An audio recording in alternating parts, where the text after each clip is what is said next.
يمساء السعادة على الناس السكر الزيادة، الناس اللي بتقول اندومي والكلام دوت وحاجات كده نودلز والحاجات دي، والنودلز غالية وحاجات كده غريبة. بصوا بقى احنا هنجيب المكرونة الاسباجيتي العادي بتاعتنا خالص من غير اي حاجة ولا وجع دماغ ولا توتر، وهقسمها بالنص، واللي حابب ان هو يحطها بطولها يحطها.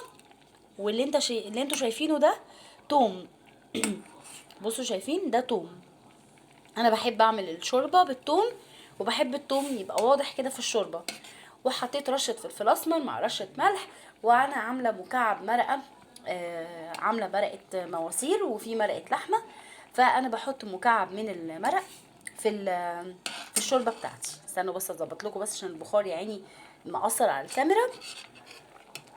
الناس بقى اللي بتعمل الاندومي والحاجات اللي بتودي في داهيه دي مفيش داعي منها خالص.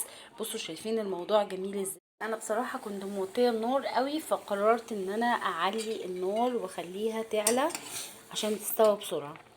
والريم كل ما بيبقى من فوق الوش كده بحب ان انا اشيله. في ناس كتير من العيله كانت سألاني وصفه المكرونه الشوربه ايه.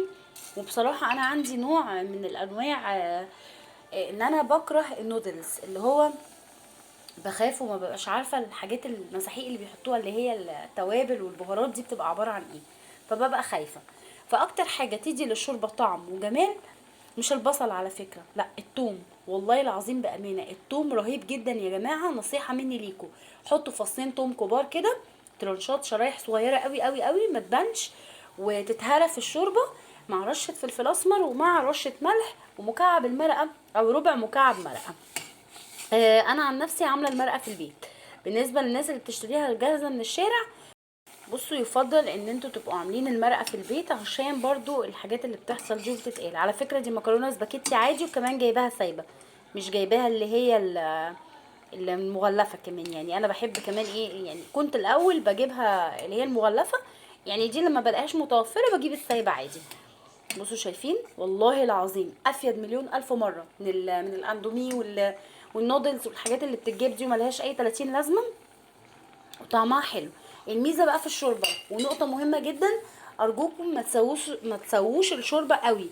يعني ما تهريش الشوربه، ما تهريش المكرونه، سواء كانت عقل لسان عصفور سباكيتي. ما تهريش الشوربه عشان لو اتهرت منك مش هتحسي بطعم حلو. فلازم تبقى يعني مش بتعض اللي هو مثلا بتبقى نيه، لا بتبقى ايه، بتقطم كده شويه عشان يبقى دي طعمتها حلوه. والعامل المهم الثوم. الثوم مهم. بصوا بقى العسل والجمال، شايفين الجمال اهي الاندومي اهي. بصوا شايفين، انا بس عايزه اوريكم الثوم بصوا مهري خالص، مش باين خالص، عشان في اطفال تقول ايه انا مش بحب الثوم. بصوا شايفين من بعيد اهي افضل من الاندومي ومن الكلام الفارغ اللي بيتعمل ده. وعملتيها في البيت بمكرونه سباكيتي بربع مكعب مرقه بشويه توم مع شويه فلفل اسمر مع شويه ملح. طبعا انا عشان مدمنه الفلفل الاسمر، عايزه اقول لكم ان انا اكتر حاجه بعشقها بالذات بقى الشوربه بقى، عشان دي يعني دي التكه السحريه عشان تطلع معاكي مية مية. لازم الرشه دي في الاخر. بصوا شايفين انا حميتها خالص. بصوا هي دي بقى التكه والطعامه بتاعت شوربتي. بصراحه انا الشوربه تبعي مميزه جدا، التوم اللي بيتحط فيها جبار. يلا قولوا لنا بألف هنا، وما تنسوش تجربوها وفعلوا زر الجرس واشتركوا بالقناه.